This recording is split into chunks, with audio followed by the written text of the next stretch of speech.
Assalamualaikum warahmatullahi wabarakatuh. Perkenalkan, nama saya Himatul Alia Utama. Di sini saya akan menjelaskan Sistem Informasi Manajemen bab 5 Sumber Daya Komputasi dan Komunikasi. Yang pertama, peranti keras. Komputer memiliki bermacam-macam kecepatan dan harga, namun semua memiliki fitur-fitur yang umum. Komponen-komponen utama komputer yang pertama ada prosesor atau Central Processing Unit (CPU), mengendalikan kalkulasi, mengendalikan perbandingan data secara logis, mengarahkan dan mengendalikan pergerakan data dari satu lokasi ke lokasi lain di dalam komputer. Kemudian ada memori atau Random Access Memory atau ruang penyimpanan primer, memori yang terletak pada papan sirkuit utama komputer yang disebut motherboard. Data dalam memori akan hilang ketika daya untuk komputer dimatikan. Kemudian ada ruang penyimpanan atau ruang penyimpanan disk atau ruang penyimpanan sekunder. Memori yang terletak pada suatu alat yang tidak terdapat pada papan sirkuit utama. Data yang disimpan tidak hilang ketika daya komputer dimatikan. Alat-alat penyimpanan yang umum adalah floppy disk dan CD. Kemudian alat input, suatu alat yang menangkap data oleh metode manual atau elektronik dan mengirimkan data ke ruang penyimpanan atau memori. Alat-alat input yang umum adalah keyboard, mouse, dan pemindai. Kemudian ada alat output, suatu alat yang menyajikan atau mengirim data dari komputer kepada pengguna. Alat-alat output yang umum adalah monitor komputer, printer, CD, dan pengeras suara. Kemudian ada alat input atau output, suatu alat yang dapat melakukan fungsi-fungsi input maupun output. Contohnya monitor layar sentuh dan disk penyimpanan seperti floppy disk, zip disk, dan CD yang dapat ditulis ulang. Prosesor yang disebut pula sebagai unit pemrosesan pusat atau Central Processing Unit adalah tempat di mana pemrosesan data dilakukan. Sebuah prosesor seperti Pentium Extreme Edition dari Intel mengendalikan pergerakan data dari satu lokasi ke lokasi lainnya di dalam komputer. Kecepatan prosesor dan ukuran Word bersama-sama bergabung untuk meningkatkan kekuatan komputasi. Kecepatan prosesor diukur oleh jumlah siklus yang terjadi per detik, dan angka ini telah berkembang dengan sangat cepat selama beberapa tahun sejak IBM memperkenalkan komputer mikronya yang pertama. Kecepatan pada awalnya dinyatakan dalam megahertz. Word adalah ukuran dari beberapa banyak bit yang dapat digerakkan dengan satu siklus komputer. Ukuran Word adalah hal yang penting. Ia menentukan berapa banyak karakter dapat dipindahkan dalam satu siklus komputer. Kemudian memori yang disebut juga Random Access Memory atau RAM, mengacu pada area penyimpanan yang terdapat pada papan sirkuit komputer. Memori adalah barang yang rentan karena isinya akan hilang ketika daya komputer dimatikan. Memori dalam sebuah komputer sangatlah cepat jika dibandingkan dengan mengakses data di sebuah alat penyimpanan seperti sebuah disk. Ruang penyimpanan dapat berbentuk tetap atau dapat dilepas. Ruang penyimpanan tetap atau fixed storage adalah ruang penyimpanan yang terpasang secara permanen di dalam komputer. Contohnya hard disk pada komputer. Media penyimpanan yang dapat dilepas atau removable storage biasanya berbentuk sebuah pita, disk, flash drive, CD, dan lain-lain. Alat-alat input, data yang diterima dari manusia, human captured data, mengacu pada input yang diisi oleh seseorang yang mengetik pada sebuah keyboard, menekan mouse, menyentuh monitor, berbicara ke mikrofon, atau interaksi lain yang serupa. Input yang diterima dari manusia sangat penting, karena memberikan satu mekanisme langsung bagi pengguna untuk mengendalikan komputer. Sebagian besar data pada awalnya memiliki bentuk yang tidak dapat dibaca oleh mesin dan perlu dilakukan entry data oleh manusia. Alat-alat output.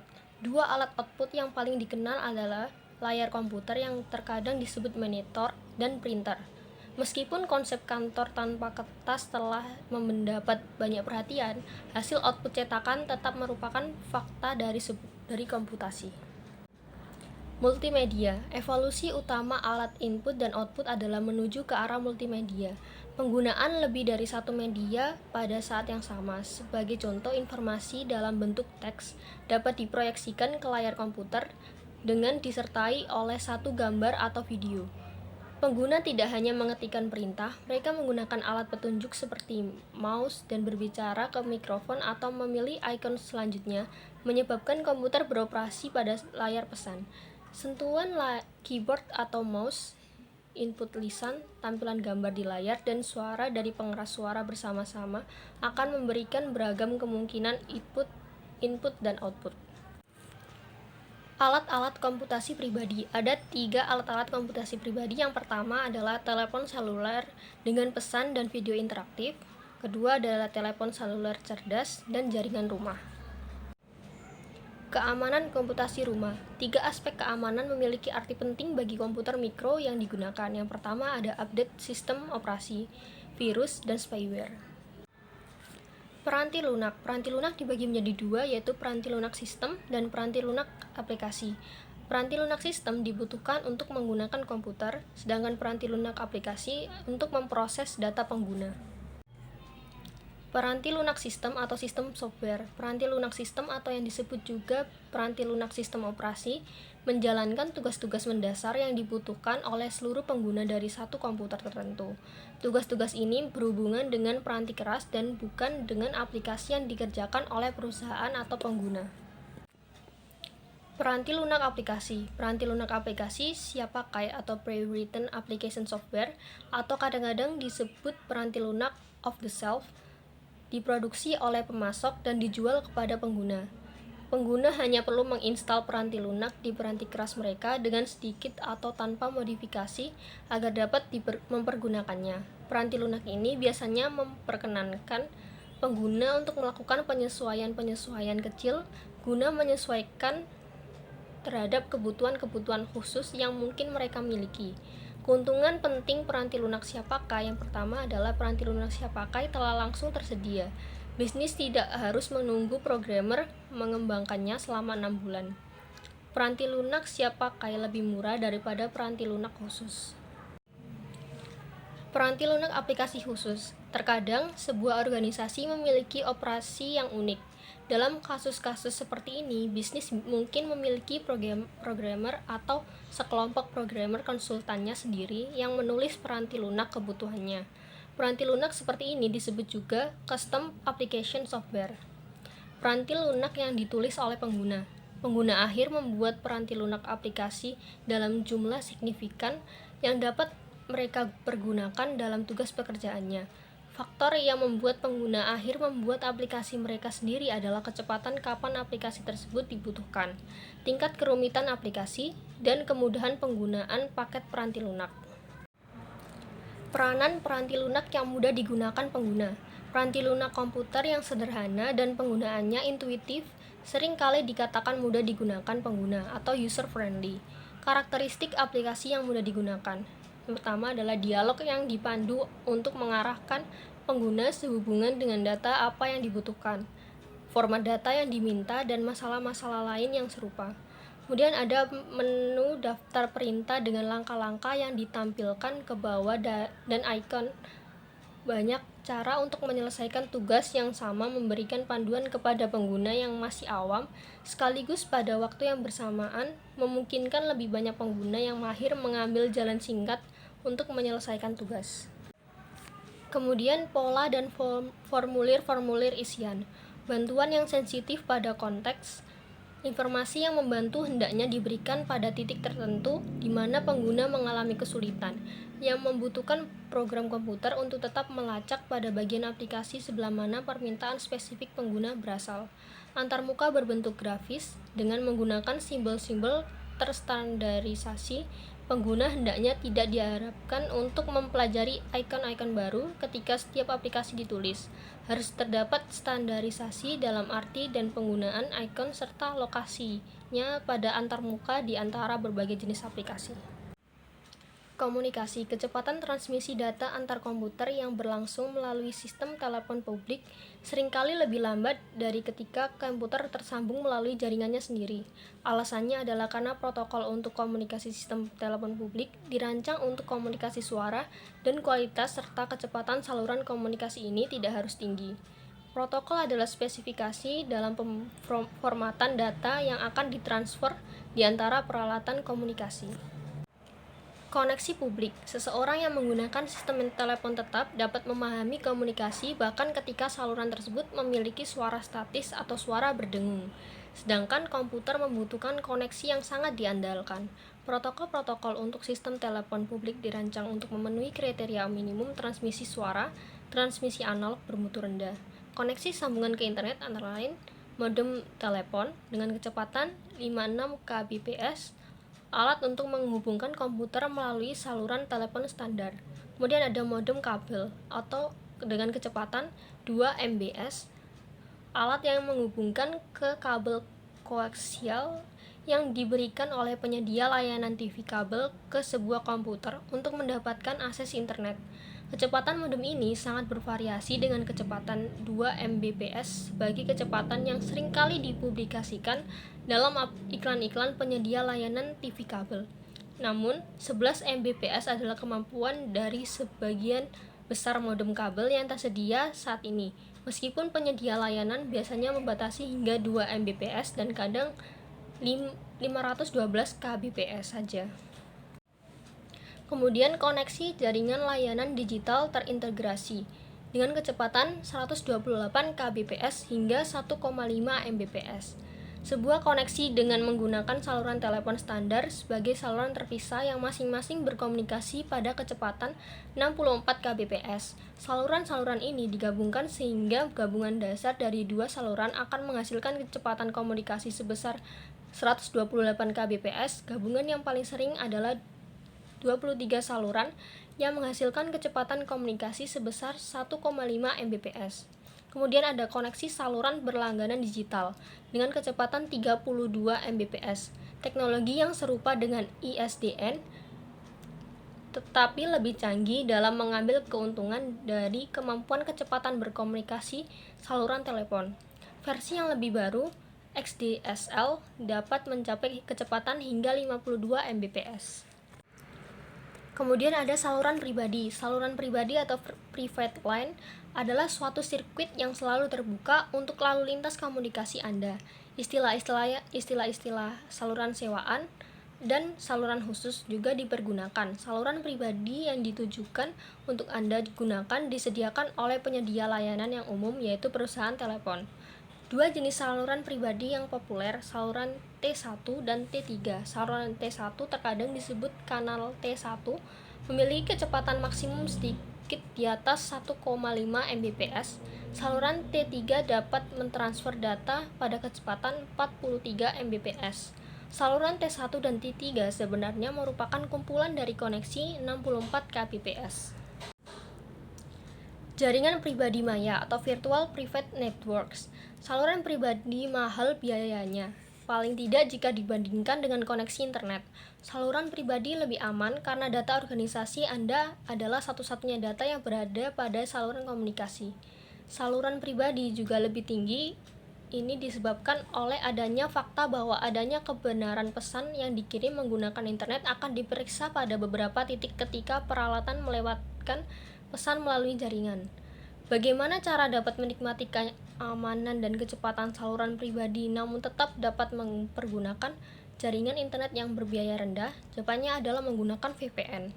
Untuk mengimplementasikan VPN, organisasi perlu mengadakan kontrak dengan penyedia layanan internet yang menggunakan piranti lunak atau tunneling. Komunikasi jaringan. International Organization for Standardization didirikan pada tahun 1946. Organisasi ini menciptakan arsitektur standar interkoneksi sistem terbuka atau Open System Interconnection bagi koneksi-koneksi jaringan. Selain standar bagi arsitektur jaringan, dibutuhkan pula suatu protokol. Protokol adalah spesifikasi dari format data yang dikirimkan di antara alat-alat komunikasi. Setelah standar bagi jaringan komputer berhasil dibuat dan protokol-protokol pemindahan data diletakkan, hasil-hasil teknologi informasi akan dapat disebarluaskan. Protokol untuk komunikasi komputer. Komputer pada awalnya tidak dirancang untuk berbagai data dengan komputer lain dan hanya dengan terminal-terminal. Terminal adalah suatu alat yang tidak memiliki ruang penyimpanan atau prosesor. Terminal hanya menyediakan alat memasukkan dan menampilkan data bagi komputer. Sebagai tanggapan atas keterbatasan komunikasi ini, IBM dan perusahaan-perusahaan lain mulai mengembangkan protokol komunikasi. Ada sistem network arsitektur. IBM menciptakan sistem network arsitektur atau SNA sebagai satu protokol miliknya pada tahun 1974. Protokol ini dirancang untuk komputer-komputer besar, bukan komputer mikro. SNA membutuhkan satu komputer induk utama yang mengumpulkan komputer lain yang terhubung oleh suatu jaringan dalam suatu urut-urutan. Kemudian token ring. IBM menyadari bahwa tidak semua pelanggannya mampu atau ingin mengeluarkan biaya tambahan untuk mengendalikan peranti keras. Suatu perusahaan mulai mengembangkan suatu protokol miliknya yang tidak mengandalkan diri pada satu komputer induk untuk mengendalikan komunikasi ke komputer-komputer lain, melainkan yang akan memperlakukan komputer lain sebagai sesama. Kemudian ada Ethernet. Xerox mengembangkan satu arsitektur komunikasi yang berbeda pada awal tahun 1970-an dan dengan bekerja sama beserta Intel dan Digital Equipment Corporation mengeluarkan Ethernet. Ethernet adalah suatu protokol terbuka bagi komunikasi peer-to-peer. Paket adalah satu bagian dari data total yang akan dikomunikasikan, digabungkan dengan alamat komputer yang dituju, komputer pengirim, dan informasi kendali lainnya. Salah satu protokol pengganti paket yang lebih penting adalah TCP atau Transmission Control Protocol atau IP, Internet Protocol. Transmission Control Protocol menjalankan komunikasi melalui jaringan di antara dua komputer. Internet Protocol menangani paket-paket sehingga mereka dapat dijalankan di antara komputer-komputer pada jaringan komunikasi. Alamat jaringan internet. Alamat IP adalah 4 bagian kumpulan angka yang masing-masing antara 0 hingga 255 yang dipisahkan oleh titik. Bagian-bagian alamat tersebut akan menunjukkan jaringan host, subjaringan, dan komputer yang sedang dituju. Sebagai contoh, alamat IP untuk University of North Carolina di Wilmington adalah 152.20.9.40. Jenis-jenis jaringan. Ada jaringan area lokal atau local area networks. Jaringan area lokal atau local area networks LAN adalah sekelompok komputer dan alat-alat lainnya seperti printer yang terkoneksi oleh satu media yang sama. Kemudian ada jaringan area metropolitan atau metropolitan area networks. Jaringan area metropolitan adalah satu jaringan yang memiliki batas jarak fisik sebesar kurang lebih 30 mil. Kemudian ada jaringan area luas, wide area networks. Jaringan area luas digunakan untuk menghubungkan komputer-komputer dan alat-alat lainnya ketika jaraknya melebihi batas LAN dan MAN. Untuk kebutuhan kepraktisan, WAN telah digantikan oleh Internet. Internet telah memberikan dampak yang jauh lebih besar pada komunikasi berbasis komputer daripada perkembangan yang lain, dan ia juga telah memunculkan aplikasi-aplikasi khusus lainnya seperti intranet dan extranet. Sederhananya, internet hanyalah sekumpulan jaringan yang dapat disatukan bersama. Jika Anda memiliki satu LAN di suatu suite kantor dan satu LAN di suite kantor lain, Anda dapat menggabungkan keduanya sehingga menciptakan suatu internet. Konvergensi komputasi dan komunikasi. Alat-alat komputasi dan alat-alat komunikasi kini saling menyertakan fitur-fitur yang dimiliki di antara keduanya. Terdapat Office over Internet Protocol adalah perlewatan komunikasi suara melalui internet laksana, komunikasi digital. Setiap sinyal suara dapat digitalisasi dan dikirimkan melalui internet dan dimainkan kembali pada pengeras suara di tempat tujuannya. Banyak pengguna menghubungkan VoIP dengan satu fitur tambahan yang dapat dibeli jika mereka mempergunakan modem kabel. Fitur tersebut menghubungkan komputer ke sistem telepon publik agar dapat melakukan koneksi komputer ke telepon. Sekian, terima kasih. Wassalamualaikum warahmatullahi wabarakatuh.